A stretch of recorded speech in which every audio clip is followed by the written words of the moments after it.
Mara has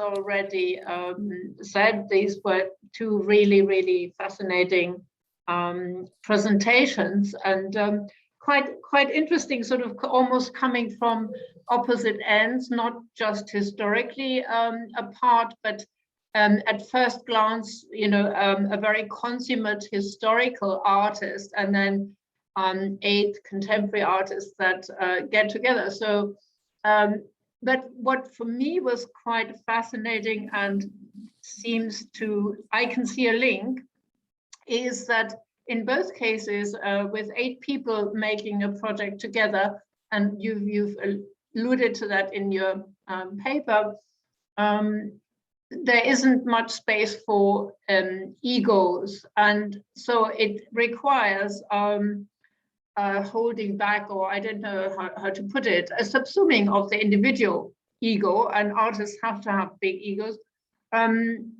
under the group ethos and the work that you do together.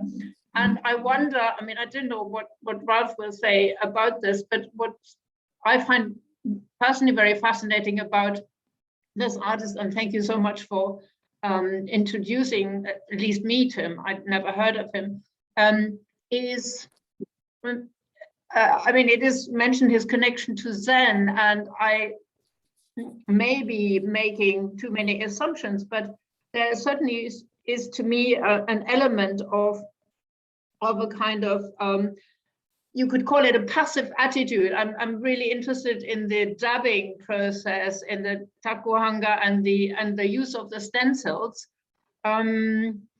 because they avoid the individual factor of the artist. I mean, of course, there is the carving that follows the artist's sort of drawing style, etc.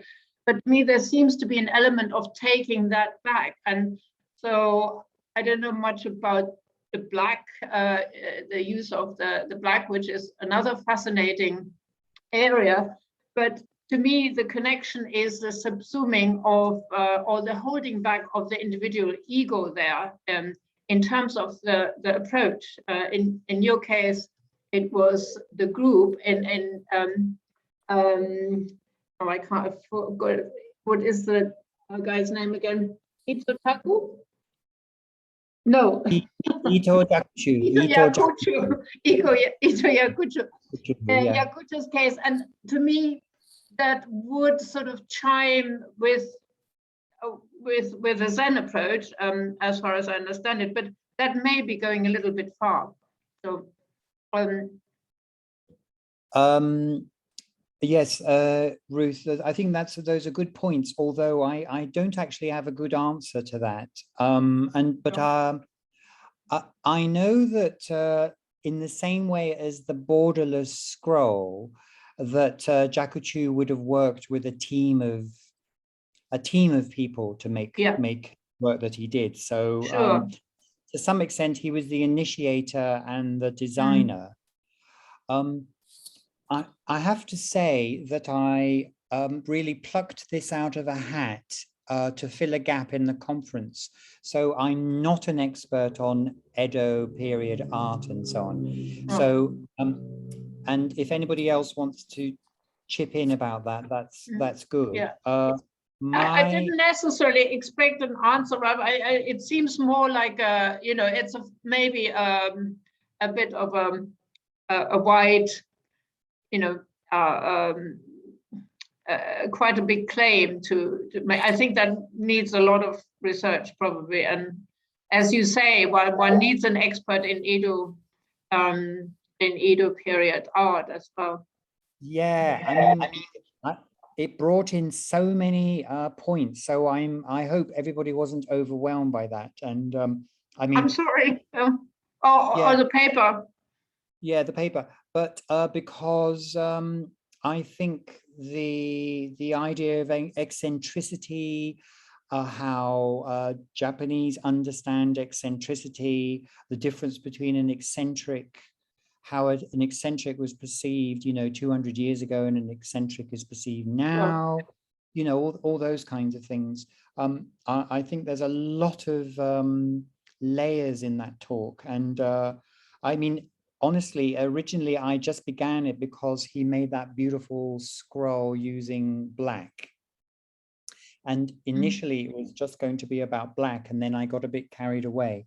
I don't think anybody else in this conference actually talked about black, and there was somebody from Canada, Barbara Balfour, who was going to talk about the importance, the power of black in printmaking. And I thought it was very interesting how Ito Jakuchu was drawn to that intense black, and the fact that the intense black that he designed that print with is something that is so appealing 200 years ago to us here looking at it.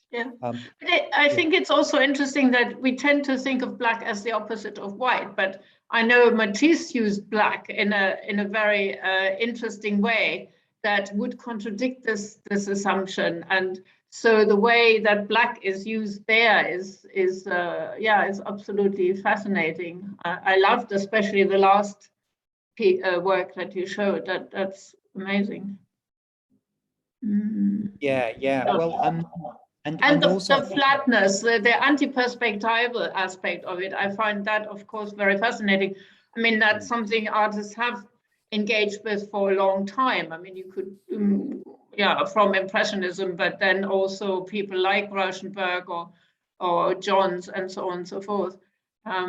So that, and it was really nice how you contextualize that also in the context of sort of postmodern flatness, and especially Japanese, and others when we're talking later may come to this, but we've Henry Smith in his keynote speech, he talked about color, and I also was talking with Ruth the other day. At what point do we switch from black and white to color in print? And I mean, I believe that and at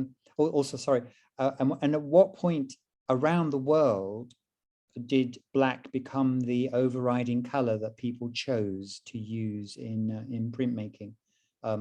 And I don't know why and also talking about haptic and visual responses, is there something in us that responds more directly to black and white rather than other colors in imagery? Is one of the things that I'm proposing in that talk. And I also think it's very interesting that, for example, in the scroll that Lucy made with the others, in this conference, black has been the theme, Sumi has been the theme, and in that scroll, those 8 artists also use black. So I hope that that will come up in a discussion after. Lucy, do you want to say something about the black right now? We've got 2 people, Nell and Tomas, wanting to ask a question, but if you wanted to respond to that right now. Sure, thank you, Ruth. Just to begin with, can you hear me okay? Can you hear me okay? Yeah, okay. So thank you so much, Ralph, because that was new to me, the work of Ito Jakuchu, and so beautiful. The scroll piece is something I'm desperate to see now. It was stunning. And I think for our project with the Mokuhanga sisters, we were thinking that to have a sense of a limitation by using Sumi as the predominant ink, the predominant pigment, was really important to bring all of our different sensibilities, aesthetically, politically, together. We wanted to make sure that there was 8 different voices, but I suppose across one medium and one kind of ink application. Although what happened over that time of each of us printing, we all had such huge variation in line and tone and texture and the capability of Sumi, which was breathtaking to receive those prints in the UK from all of these other artists that were all using Sumi in such different ways, and of course in turn expanding my horizons of that medium, which was something I'm very grateful for. So that restriction actually opened out a whole lot of things that maybe weren't anticipated. I think it's a sense of when you're collaborating, you're constantly being taught. You know, you're always a student because of everybody's different perspectives and visual language, and how everybody has the same brief, the same materials, the same washi, and what comes back. That for me is it's like being at school all the time. It's like, you know, constantly studying, which is why I love collaboration so much. And like you were saying, Ruth, there was no sense whatsoever throughout the process of ego. Everything was democratically decided. We've been in conversation every 2 weeks for over a year now, throughout the whole pandemic, across 3 time zones. There's a commitment we all have to one another to showing up, and a lot of the time we're not talking about this collaboration, we're talking about the work we're doing. We're troubleshooting, we're finding out what's happening in our independent countries. But it's a community that's been built through MeLab, through the collaboration that we felt we had with our teachers, because we were collaborating all the time with our senseis. We were learning from them, and this is just an extension of that, really. Lovely, thank you. Shall we, now you wanted to ask a question, and Thomas? Yes, I want to thank both Ralph and Lucy for the beautiful presentations. And I have now a question to Ralph. And later I want to talk with Lucy about collaboration. But the question I have to Ralph is, what essentially is an otaku? I have a sort of print. Can you see it? Right. Right. It is something eatable, but it is more a manga person. And I have another. It's out of, this is the back side. I flip it over. So this is more the manga world, where there is not enough time to eat because you're really into many tasks and you don't have time to eat, like we have now in the conference. But is that part of being an otaku, that you are very, I don't know the word for it, but you're very much over 100% dedicated to your tasks, and therefore maybe you go into the extremes of black and white, because then the reality is that there are many colors in the world, but then you put yourself to a mindset that you only choose black and white. And for artists, it is really not a very difficult choice, but for the people in general, maybe they like color and they like color things. Well, I don't know if the question is very clear, but yeah, well, I mean, yeah, it's not so clear. no, and as I say, I mean, really, my talk was a springboard for discussion, and I did stray into many areas where I'm not so familiar. However, and it's a shame that there's maybe no Japanese with us at the moment who could tell us about otaku. But otaku at its most extreme end, you know, oh, Keiko. Oh, wow. Oh, Keiko, good. I'm glad you're here. Keiko, how would you describe otaku? Otaku is originally, yes, a person who is dedicated more than 100% to his, to what he likes. A nerd. favorite things. A nerd, But, in other words. afterwards, otaku is house, and he's sitting home. He's always sitting home and doing something he likes. So otaku is such person originally. But afterwards, it means some animation fan or manga fan, or they are called otaku now. But originally, a person who is dedicated to something is otaku. Nerd. Thank you. You're welcome. But so in some senses, though, so I'm just replying. In some senses, saying that Ito Jakuchu is an otaku is putting a modern spin, a contemporary spin, a contemporary term on somebody who was doing something 200 years ago. And we talked, I think in this conference over a couple of days, we've also touched on subjects. I mean, we could also say that trying to position mokohanga as being unecological or unethical because it uses animal products is putting a contemporary spin on it. Yeah, present. So but at the same time, that contemporary spin on Jakuchu has resulted in the raising of a response to his work, which is, you know, generating massive prices. And also, sorry, Nell mentioned about color. Actually, Jakuchu used color in incredible ways.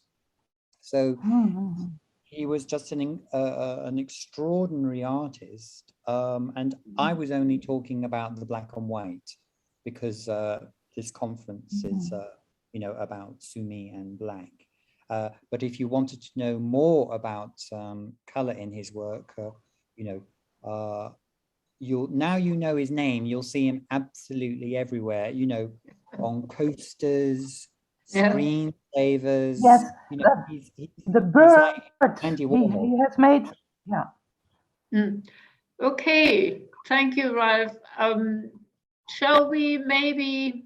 So basically, I think we should take the label otaku with a big pinch of salt, and as you say, it's problematic to apply contemporary terms to historical times. One always, I mean, that's why I was a bit hesitant when I said what I said.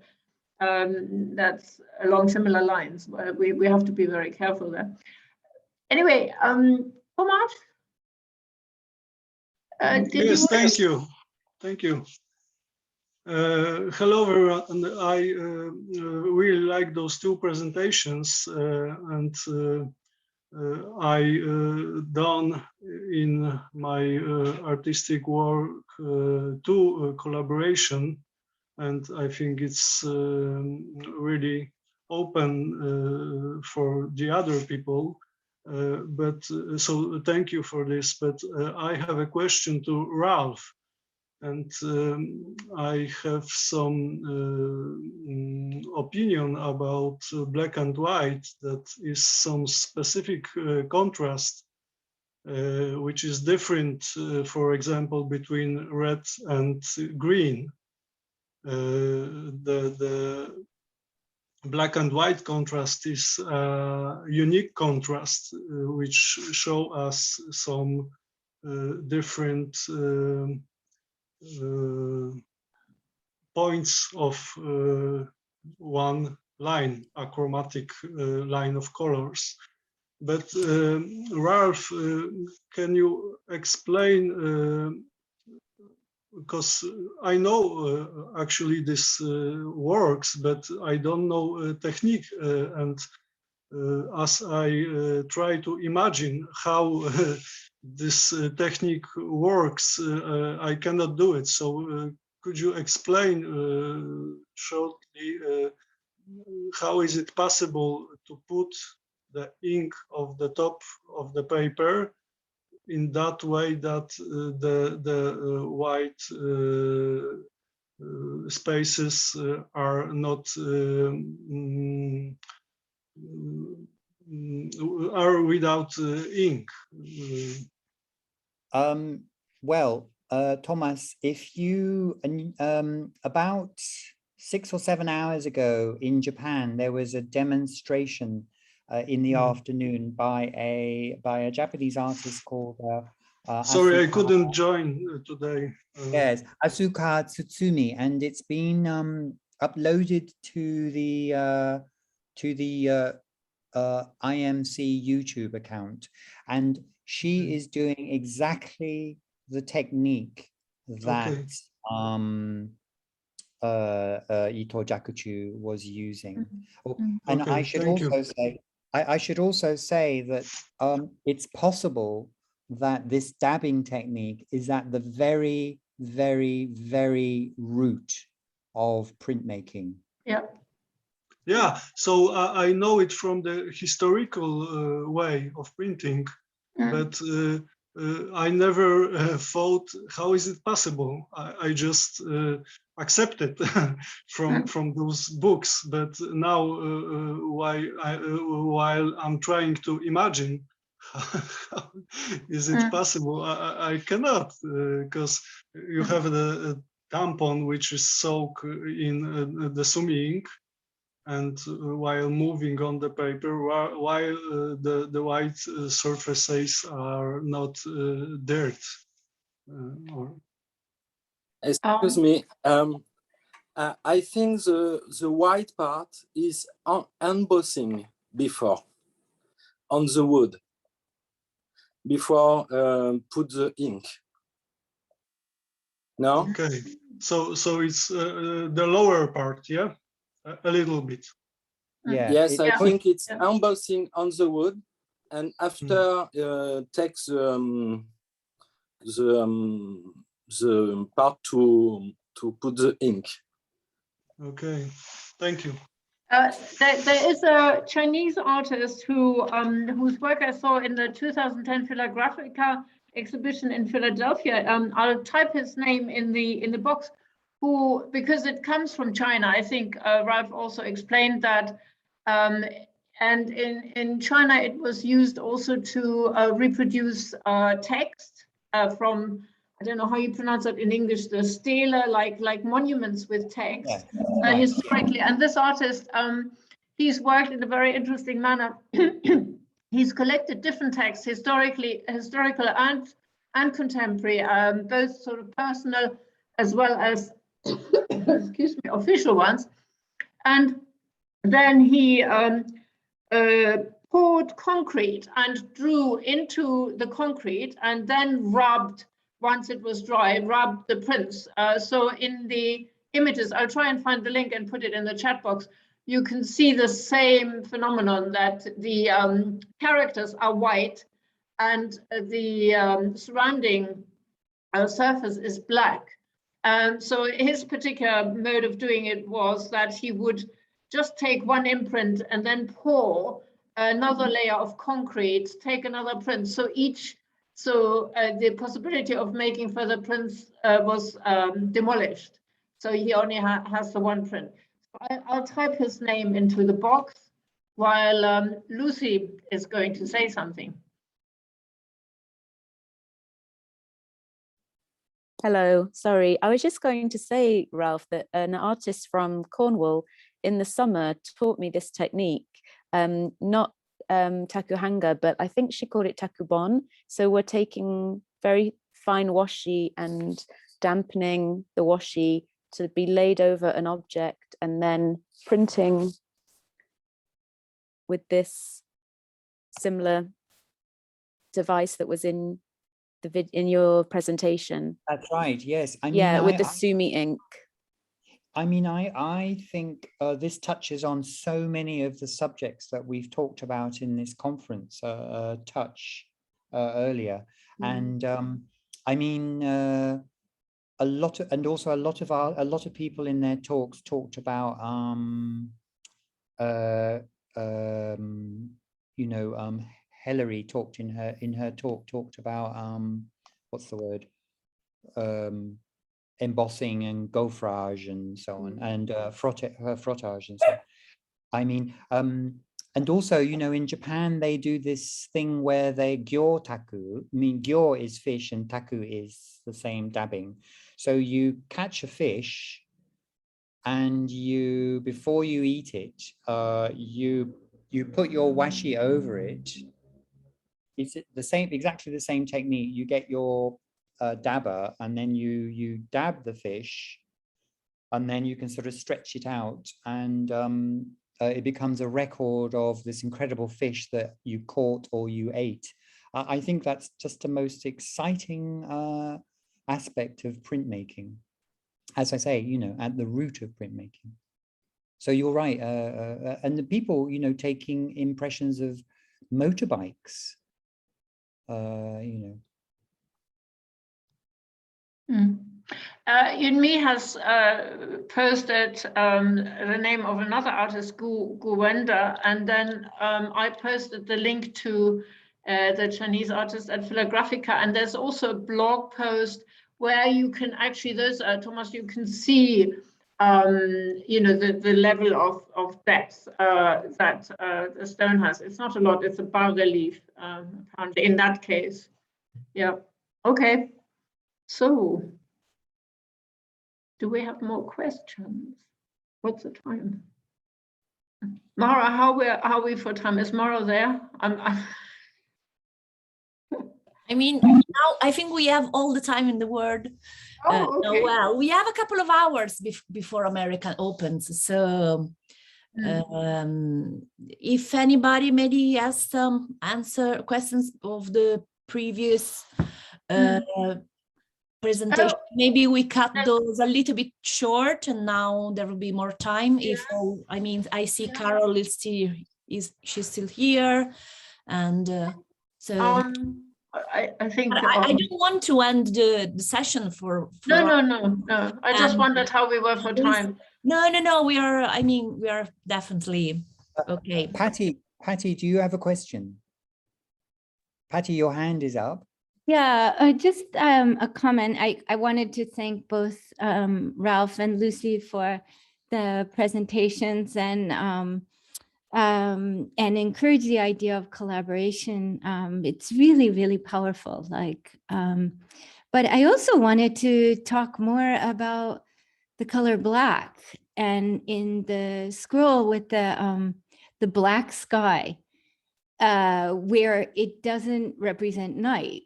Like there's light in that sky and there's daytime activities.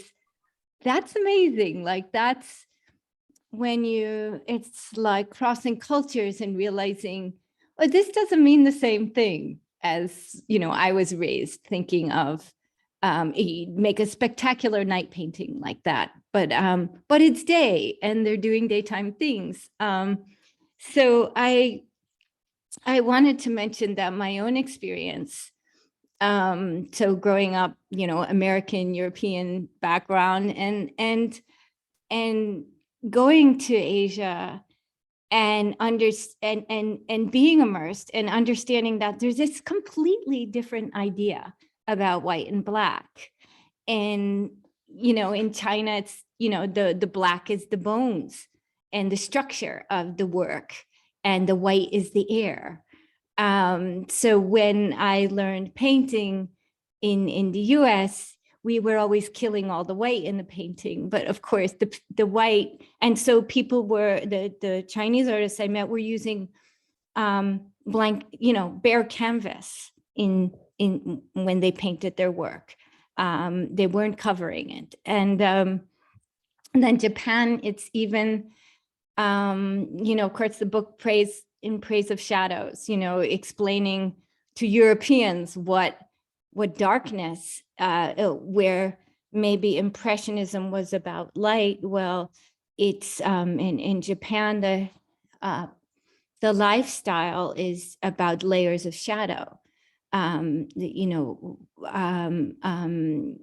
He explains that really clearly. And I remember my first impressions in Japan and going into the homes and thinking, these colors, they paint the inside of the home this dull color, but it's about the calmness on the eyes and this kind of layering of shadow. And I forget the author's name, In Praise of Shadows, but he describes how with the Europeanization of Japan, missing that, going out to the outhouse and that experience of the darkness, the layers of darkness that you would experience at night, where, you go into a bathroom, flip on the light, it's just defensive, So I just wanted to know if anyone had any more thoughts about Black in that sense as a philosophy.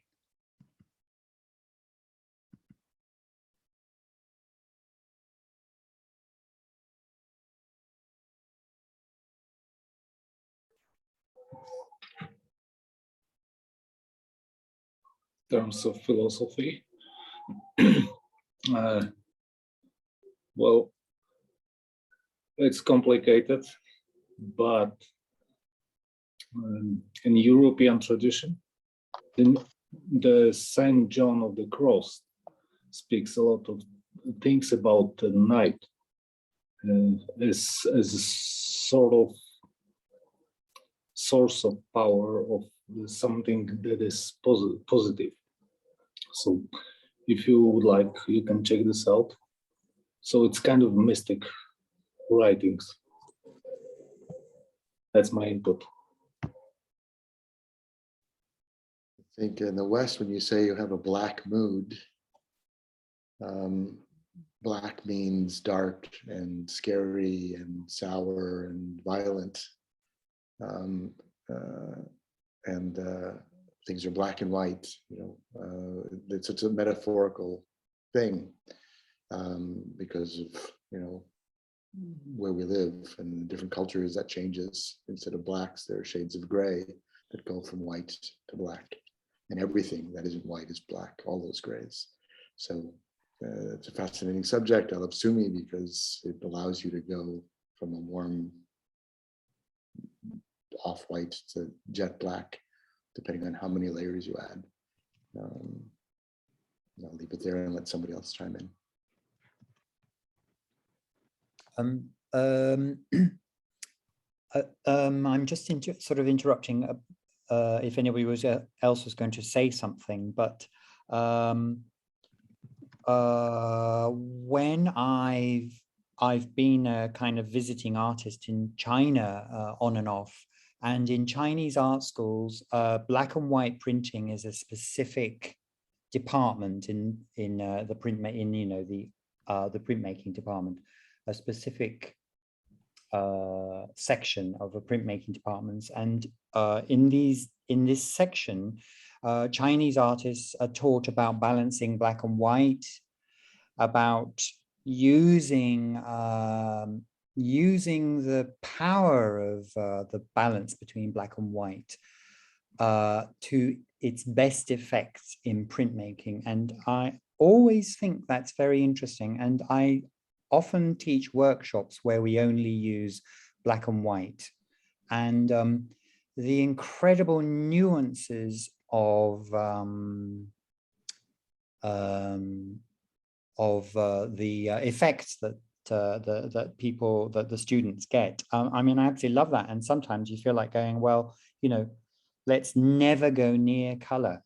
This is so interesting, just working with black. So, I mean,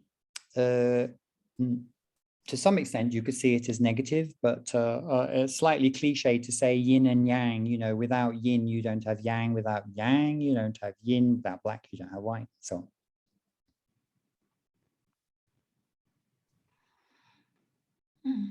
I think Paul actually wrote an interesting questions in the chat box. Paul, do you want to answer it yourself? I'm gonna read it for you.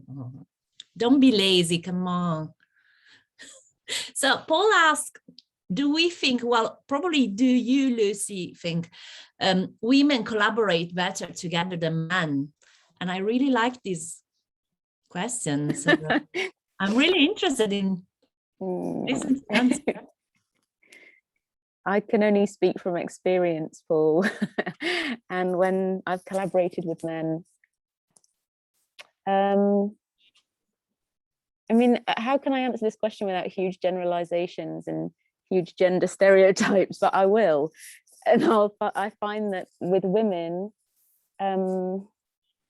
communication is a bit quicker, more fluid, more open. When I've collaborated with male printmakers, 2 or 3 now, I find that maybe their working out is cerebral. So it's all happened, all the workings and the thinking and the communication is happening in the mind and internally, and not massively verbal. And then it gets explosive, and then things work out in the end, but usually there's a big clash at some point with a lack of communication. So I think the reason it was so easy with these 7 other artists is because of this shared experience, and seeing that we could work together in an open studio at Me Lab, and we cooked together, we lived together. You know, it was the easiest thing I've ever done, be with those women. So it made complete sense to then work together after that, I think. So maybe, like Tula says, it's not about sex or gender, more about mutual chemistry. I'm sure it's sensibility, communication, chemistry, yeah, whatever it is. But it's we've had people wanting to, you know, work with us, but it's which is a great compliment. But I don't know what's so magical about this group that's yeah, it just, for me, it just works. And it's a big group to make work. And most meetings were not all there. Sometimes we're 6 or 5 or 7 or 8, but there's a shared commitment to doing things together, which is, you're more powerful as a group than just one person. It's so exhausting working alone all the time. So they're all magical women, easy to work with. Not because they're women, just because of who they are, I think. That's really interesting, because I had wanted to ask what kind of, I suppose, advice, you've already touched on that, what it is you think makes the group successful, and in a sense,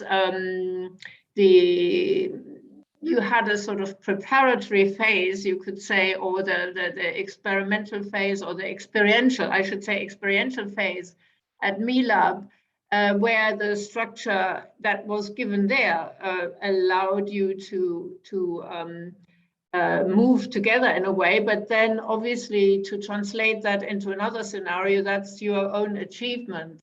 You made that work. And so, yeah. So one of I have 2 questions. One is the more general one about the group, and what you think made the group successful, in terms of also how you've maybe arranged to meet, the structures you've adopted. I think the size is probably important, as you say, it's quite a large group, but maybe that original experience helped there. And the second group is, the second question is much more specific. I was really interested in the scroll as a format, and again, what possibilities that gave you as a group, as opposed to a portfolio, which is a more kind of, I suppose, more usual format for a group project in printmaking. So maybe Ruth, one of the other artists, could answer why they think it works. Kate or Yunmi or Patty, you should wade in on that, because I'm only part of the group because Kate invited me. Lucy, Okay. I'll give you an answer. We're passionate about as much about food as Mokahanga. So I think the two ingredients just took us off to another place. Very convincing. That convinces me immediately. Okay, so it only works if you all like, is it cooking and eating or only one Yes. or the other? Yeah, just like Jane says, it's all about the kitchen. I think at MeLab, if you're not cooking together, you're not probably going to work together very well. So I have to answer at this, because we were at MyLab with only women as well, 4 women, and we were 2 from Asia, one from Singapore, 1 from Hong Kong, and 2 from European countries, Scotland, and me, Dutch, living in Norway. And it didn't went so well with our group, so the whole time, you know. So we had a bit of, that's why I asked a bit in the chat, if you all were English speaking, or if you were, because I was a bit curious, because we had actually, I think it was a kind of cultural clash sometimes. Well, after a while we didn't eat together anymore, because me and the other, or we didn't want to eat all together at lunch, because it took so much time. Yeah, so we wanted only to cook in the evening. So and then and the Asian woman, they wanted to eat both times, because they like to cook twice a day. But me and the other woman, we thought it was too much work. And so that was a bit of maybe a cultural clash. And but that was interesting, those things as well. And we had a bit like, we were more free in our thinking, I think, than the other girls from Asia. So they were more, we had to check all the windows and the doors, and we had to do it with 2 people from Kadota, you know, that you did it together. And that was quite funny. And the Asian girls, they did it together. And me and the European women, we just say, okay, you do it tonight and I do it tomorrow, you know. So that was, I think it was quite funny as well. And well, I have a very nice cooperation with the girl from Hong Kong. So I was very happy with it, and I have good contact with them all, but it didn't went so well. Yeah. I do remember Keiko-san telling us all on my first residency at MeLab that we were all a big family, whether that's dysfunctional or functional. So I think that's the truth of the situation in that residency. But it's I think that connection with so many of the Mokuhanga sisters was already there before I joined. They had already met and worked really well together on a previous residency. So in a way, yeah, we, you know, that the foundations were already solid with them. So I was just a guest. I think, yeah, in some ways, being at the Kawaguchiko MeLab residency, it's almost like living on a boat, which can be like the worst experience of your life or the best experience of your life, depending on the crew. But what was really nice, there was this real openness, and I think the open studio environment allowed for a lot of cross-pollination of knowledge. And this was, you know, I feel in some way I'm kind of the baby sister because I haven't practiced as long as the others in the group. And so for me, it was this incredible learning experience, the different way people do Dempak, or a different way of carving, or sitting on the floor or not sitting on the floor, or, working. Kate was working full sheets and I started working full sheets, and, we're up, one night, 3, 4 a.m.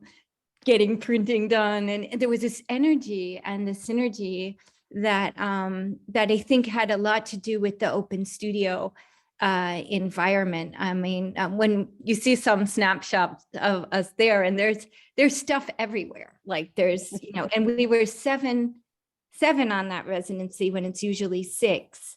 So we had extra tables squeezed in there. So there was this kind of beautiful overlap, and there were still ways of being away, turning your chair the other way, or like being in a big family, and then sharing, cooking, tea being brought up, beer, with snacks, it was just, it was a kind of chemistry, I think. And I just wanted to add one more thing, because sometimes when I'm describing, it's also this kind of thing you're doing that, in our home areas, maybe there isn't a whole lot of it, but sometimes when I describe it to people, it sounds a little like a cult, and there's this kind of thing that we do and we spread to other people, teaching workshops and this kind of thing.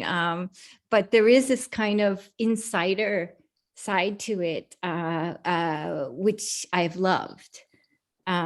So that's it.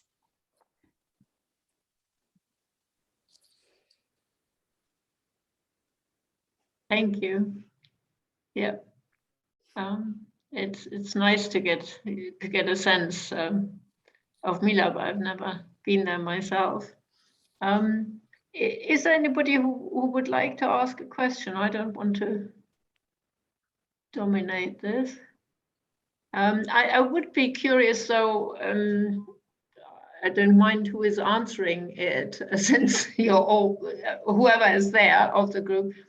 About the scroll and the, as a format, because it's obviously quite different from a portfolio, and whether that posed any challenges in terms of how you put everything together. Obviously, the sequence there is quite important. I think Ruth, it could have gone very badly, maybe, because we didn't share really what we were doing with our prints, and so we talked about that, but nobody saw each other's print until they all came to the studio. So the combination of prints could have been, an infinite amount, really.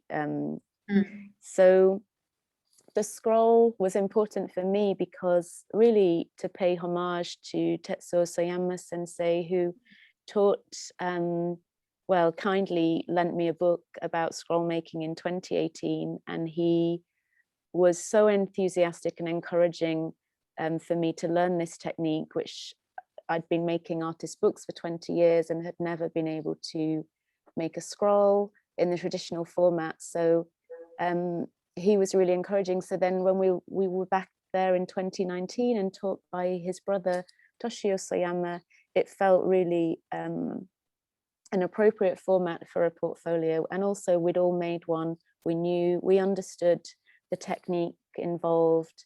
And I think also just there's a cyclical feel to it. It's for me, it feels like a circle. There's no beginning or end. It can be, of course there is a beginning and end, but for me it could roll into the next scroll, into the next scroll. And I think there's something really beautiful about the notion of friendship and collaboration that feels very this infinity, this continuation of time and space and distance and friendship.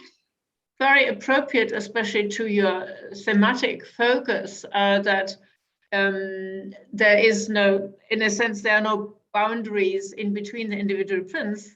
The individual prints stand out. So in a sense, I think that's also important because the difference is there. We mustn't forget that difference exists, and that's the most difficult thing to work with in life and in art.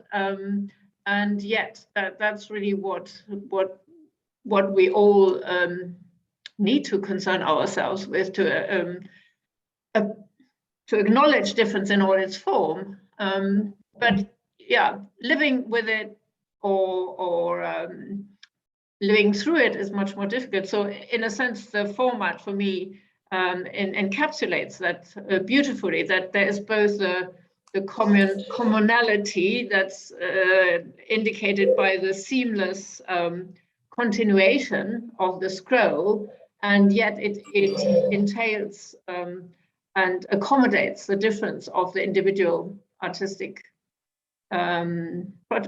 works. Yeah, that's good to hear, Ruth, because also once I learned how to make a scroll, I came back to the UK and made several, but really charting distance and time through landscape prints, because just before I met just after I met Tetsuo Soyama, and he showed me the first scroll I'd ever seen in Japan.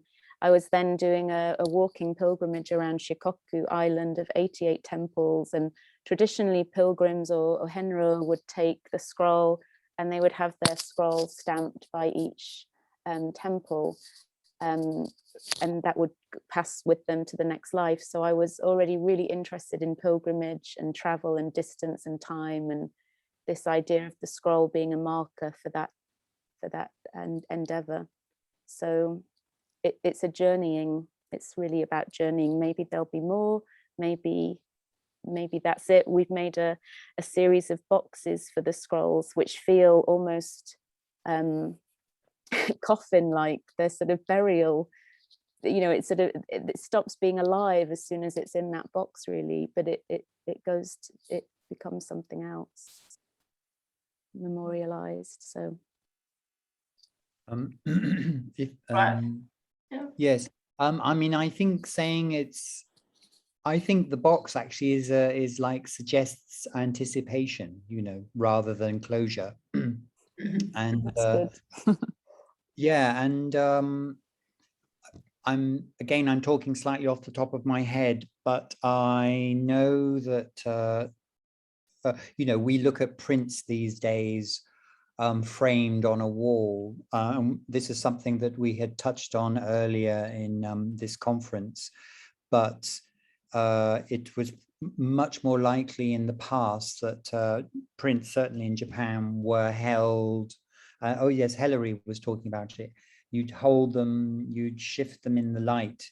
And Tula had also talked about how looking at books is a very nice way, if you will, of appreciating prints, because you touch the prints, you turn the page, you have a kind of contact with the prints that is not just a one-off, but it's a kind of story. And I think the same thing with the scrolls. You would open them, wouldn't you, Keiko? You'd open a scroll and unroll it from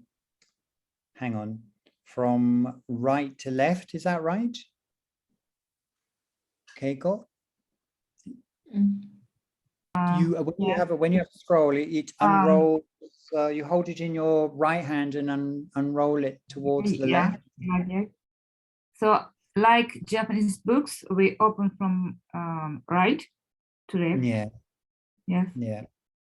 And also, I mean, you wouldn't necessarily open the whole scroll out. You would open sections of it.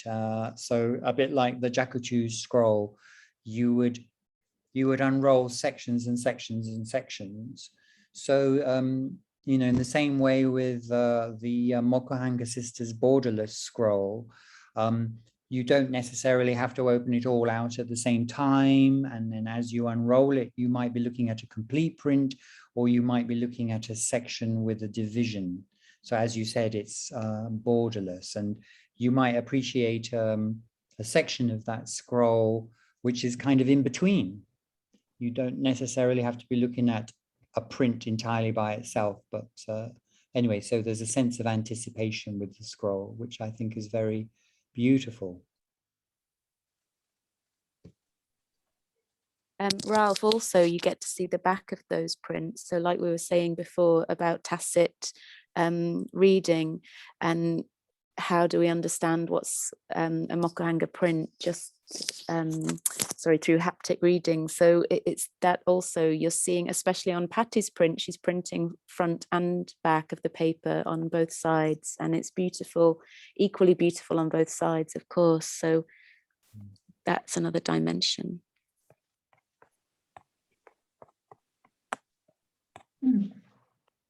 I suppose you, once it was mounted though, you wouldn't be able to see that, but it was something that you as the mounter was aware of.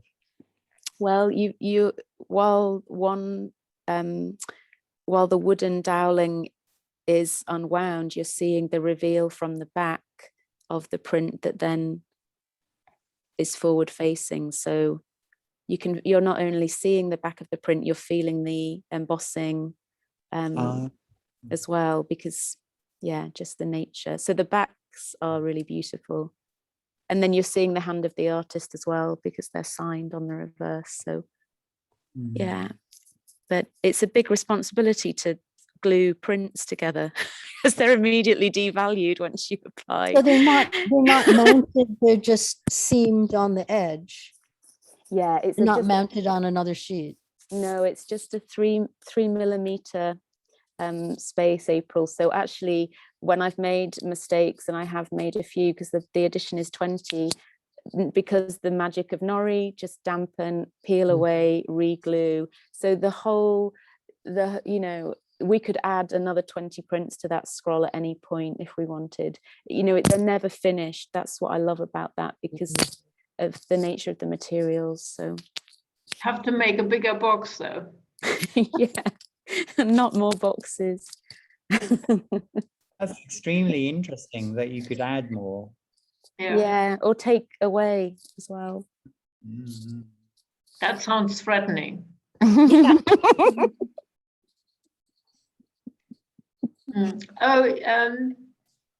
did you want to? Yeah, I just wanted to, it's not a question or anything, but I just want to, because Lucy won't say this herself, I just want to thank Lucy for all the work that she's done, because she's the one who kind of started this idea and made it everything. I mean, we individually made the prints, but it's such a labor-intensive work to collect all of our prints and sort them out and then make them into scrolls and make all the boxes. So all the work that she's done, I just want to make sure. Yeah, so that also answers a question which I hadn't asked about a certain element, let's put it that way, of leadership. I think that's always a question in a collaboration. How does it work?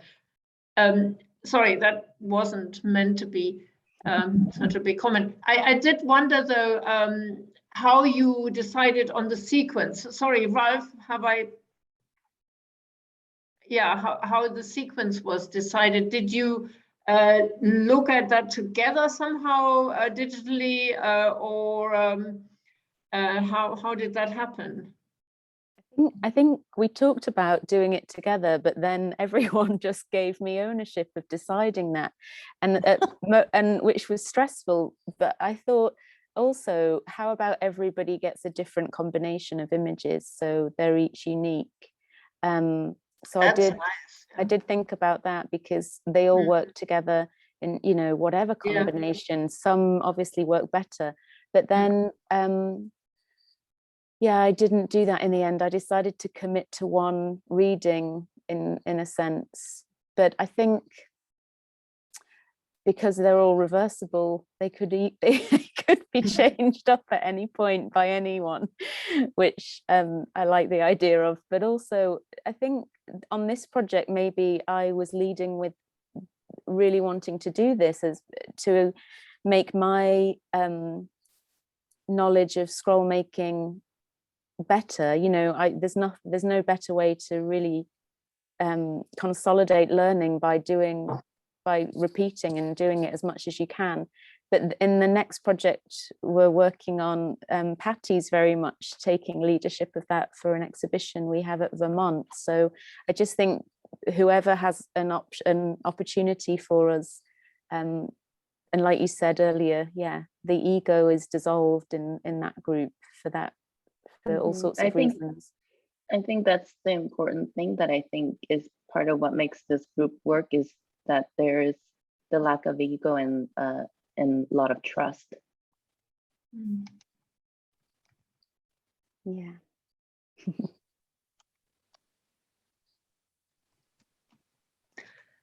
So I think I'm gonna stop recording now, because we're probably, unless anybody has other questions for Lucy or Ralph, but it seems like it's going a little bit. Oh, April? I don't let's see, am I on? I missed Ralph. What well, I have to view Ralph's. I just woke up, but I'm sorry to miss Ralph's talk. I imagine it was fabulous. It was, well, it was a very pretty interesting day. So I'm gonna stop the recording now. And